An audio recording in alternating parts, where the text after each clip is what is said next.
प्रधानमंत्री तो फादरलैंड के साथ हैं। ये जो है कि नहीं, मदरलैंड में रहते हुए फादरलैंड का साथ नहीं दे रहे। इस्लाम में कभी आपने देखा है, कभी मुसलमान का त्यौहार हो तो कभी सुनते हैं कि भाई आज शराब का दुकान बंद रखिए, आज मांस का दुकान बंद रखिए, आज इधर से आप ऐसे कीजिए। कभी ऐसी ज़रूरत नहीं पड़ती। मुसलमान का रिलीजन साफ उनको कहता है कि ईद सादगी से और प्यार से और मिलनसार बन के कीजिए। आप किसी की बगावत या किसी के ये करके मत कीजिए। काली पट्टी आपके लगाने से ना तो ईरान को कोई फ़ायदा होने वाला है और ना ही अमेरिका को कोई नुकसान होने वाला है। आदाब, नमस्कार। आप देख रहे हैं मंथन टुडे। मैं हूं आपके साथ उज़मा। एक तरफ पूरी दुनिया जहां ईद की जश्न मना रही है, वहीं दूसरी तरफ मिडिल ईस्ट में लगातार तनाव जो है वो जारी है, जिसका असर कहीं ना कहीं भारत में भी देखने को मिला है। इसी मुद्दे पर आज हम चर्चा करेंगे। चर्चा करने के लिए हमारे साथ है पॉलिटिकल एक्सपर्ट अशफाक रहमान साहब और साथ में हमारे सहयोगी अजरा और मनोज नारायण सिंह जी। बहुत बहुत स्वागत है अशफाक साहब आपका। सबसे पहला मेरा सवाल यही रहेगा कि कल ईद है, शिया और सुन्नी के जो उलमा हैं उन्होंने कहा है कि सादगी से ईद मनाना है और साथ में काली पट्टी जो है वो बांध कर वो लोग ईद मनाएंगे। इस पर आप क्या कहेंगे? देखिए, मज़हब इस्लाम जो है ना, इसकी तमाम चीज़ें सादगी से ही मनाने का ये कोई नई बात नहीं है। ये लोग जो इस तरह की बात बोल रहे हैं, ये कहीं न कहीं सत्ता से मिल करके सत्ता की ज़बान बोल रहे हैं, ताकि किसी तरह से उत्तेजना पैदा हो। हम्म। काली पट्टी आपके लगाने से ना तो ईरान को कोई फ़ायदा होने वाला है और ना ही अमेरिका को कोई नुकसान होने वाला है, ठीक है ना? तो ये उत्तेजना पैदा करने की ज़रूरत अपने देश में नहीं है। जिनके दिल में जिसके लिए नफ़रत है, वो नफ़रत ही रहेगी और जिसके दिल में जिसके लिए मोहब्बत है, वो मोहब्बत ही रहेगी। ये कहीं न कहीं हथकंडा जो अपना रहे हैं यहाँ के लोग, और उन्हीं के साथ मिल करके ये लोग उसको बढ़ावा दे रहे हैं। इस्लाम में कभी आपने देखा है, कभी मुसलमान का त्यौहार हो तो कभी सुनते हैं कि भाई आज शराब का दुकान बंद रखिए, आज मांस का दुकान बंद रखिए, आज इधर से आप ऐसे कीजिए। कभी ऐसी ज़रूरत नहीं पड़ती, क्योंकि उनका जो धर्म है, इस्लाम धर्म जो है ना, वो उनको खुद ही लिमिटेशन में बांध देता है। हम्म। आप उस लिमिट को क्रॉस नहीं कर सकते। मतलब आप शराब की दुकान खुली रखिए या बंद रखिए, अगर एक आदमी मुसलमान है, ईमान वाला, तो वो शराब नहीं पिएगा। हम्म। वो शराब की दुकान आप खुली भी रखिएगा तो कोई फर्क नहीं। आप उसके सामने खाना भी खाइएगा तो वो खाना नहीं खाएगा। तो मुसलमानों के लिए जो चीज़ उसके मज़हब ने सिखाई है, उसके लिए इन उलमाओं को अलग से कुछ बोलने की ज़रूरत नहीं है। ईद, बकरीद या मुसलमानों का जो भी त्यौहार है, वो सब सादगी और खुशी, दिल की खुशी होती है। एक दूसरे के साथ मोहब्बत हम्म। और इखलाक की बात करता है। काली पट्टी यहाँ लगा करके आप रखिए, किसके खिलाफ दिखाइएगा? अमेरिका के खिलाफ?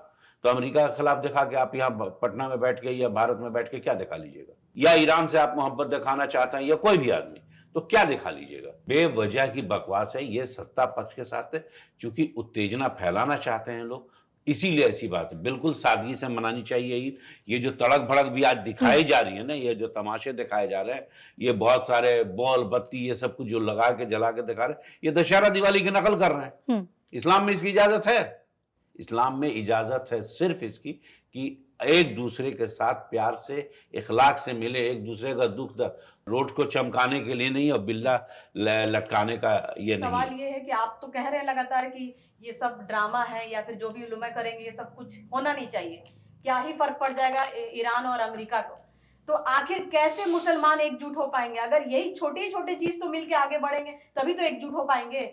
कुछ तो मुसलमान, मैसेज जाएगा बाहर। देखिए, हर जी। बाहर का यहाँ के मुसलमान क्या ईरान के फेवर में चले जाएंगे अगर मान या लीजिए पूरा अमेरिका देश के? के मुसलमान, भारत के पूरे देश के मुसलमान अगर मान लीजिए काली पट्टी लगाते तो कहीं ना कहीं उधर भी तो मैसेज कुछ जाएगा कि नहीं, कि कुछ तो होने वाला है मुझे नहीं फ्यूचर में। लगता है कि इससे किसी का फायदा है।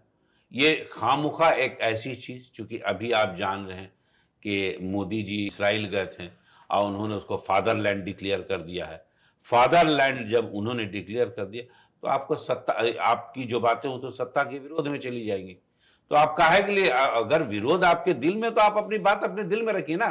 इसमें ये आप मोदी जी का विरोध कर रहे हैं, इसका मतलब क्या फायदा आपको? इससे कुछ मिलेगा तो है नहीं।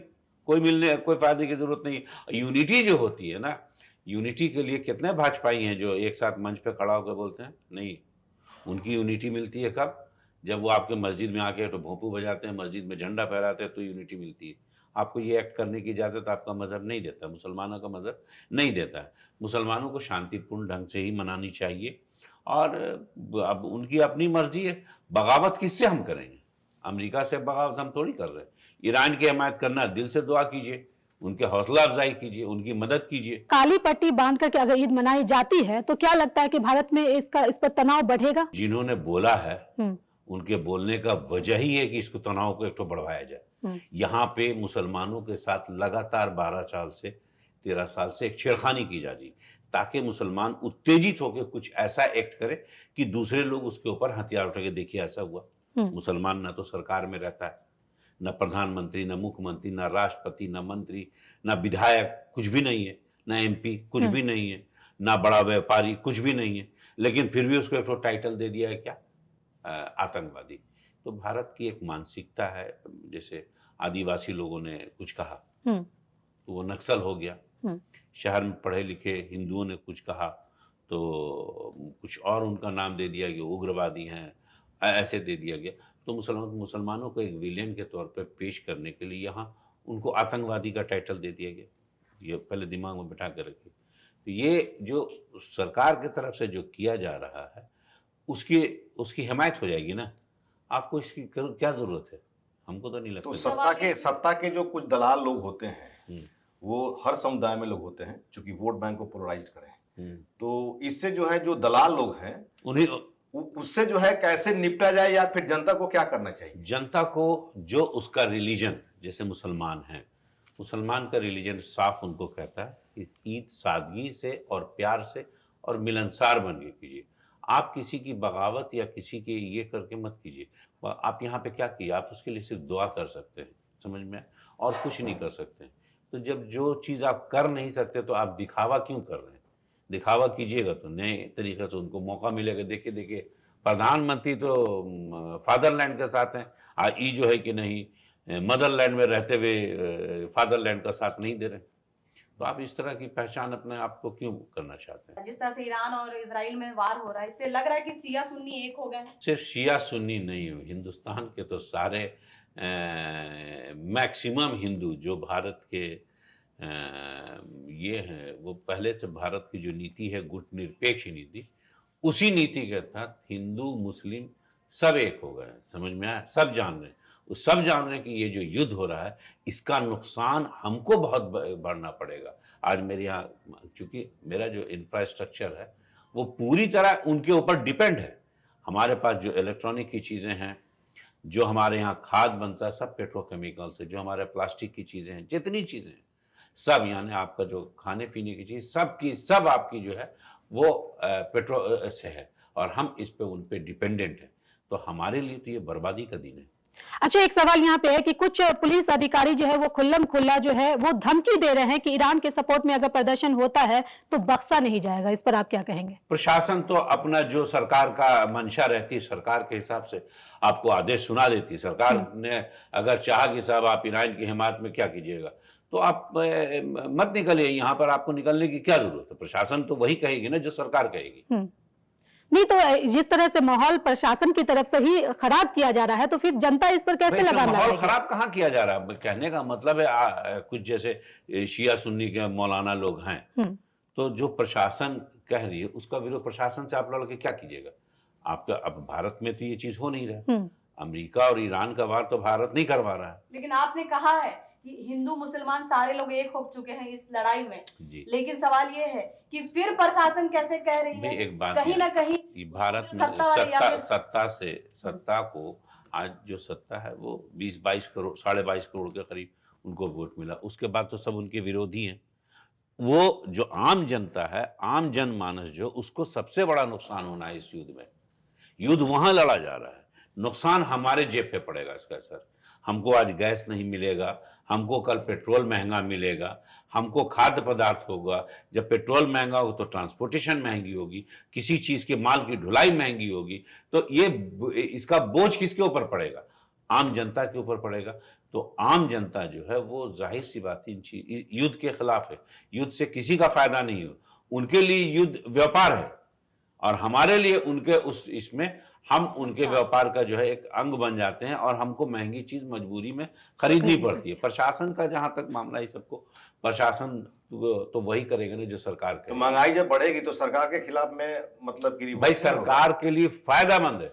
अभी महंगाई अगर बढ़ती है तो सरकार के लिए फायदेमंद होगी ना। वो कहेंगे हम क्या कर सकते हैं, तो वहां वार हो रहा है। अगर सरकार के विरोध में जनता जा रही है तो क्या करेगी वो? भाई बहाना ढूंढेगी, बहाना कहेगी हमारी थोड़ी है, ये तो युद्ध तो वहां हो रहा है, हम क्या करें, हमारी तो मजबूरी है। बल्कि ये अपने दोस्तों को तो और कहेगा माल बटोरो कुछ। आपने याद होगा कोविड में कितना माल बटोरा था लोगों ने, किस कंपनी का एकदम पर डे का मुनाफा 20 गुना बढ़ गया था। तो ये और वो मुनाफे सब पैसा सब कहाँ गया? भाई जहां गया, क्योंकि कुछ चीजें शायद आज बोलना मुनासिब नहीं है और लोग सब जानने लगे हैं, ऐसी बात नहीं कि नहीं जानते हैं। एक सीमा का उल्लंघन नहीं कर सकते हैं, वो उस सीमा के दायरे में ही को रहने दिए। सबको पता है कि पैसे जा कहाँ रहे। आप नहीं समझ ली कि राहुल गांधी जैसा आदमी पार्लियामेंट में बोल दे उस चीज़ को तो उसकी सदस्यता चली जाती है, मकान खाली करा दिया जाता है, जेल जाने का नौबत आता है। हमसे बुलवा के क्या कर लीजिएगा, सब जान रहे हैं। चलिए बहुत बहुत शुक्रिया अशफाक साहब इन तमाम सवालों का जवाब देने के लिए। तो चलिए फिलहाल इस खबर में बस इतना ही। देश दुनिया की ऐसी तमाम बड़ी खबरों के लिए बने रहे मंथन टुडे के साथ ही हमारे चैनल को लाइक करें, सब्सक्राइब करें, फॉलो करें और निष्पक्ष पत्रकारिता देखना है तो देखते रहे मंथन टुडे। बहुत बहुत शुक्रिया।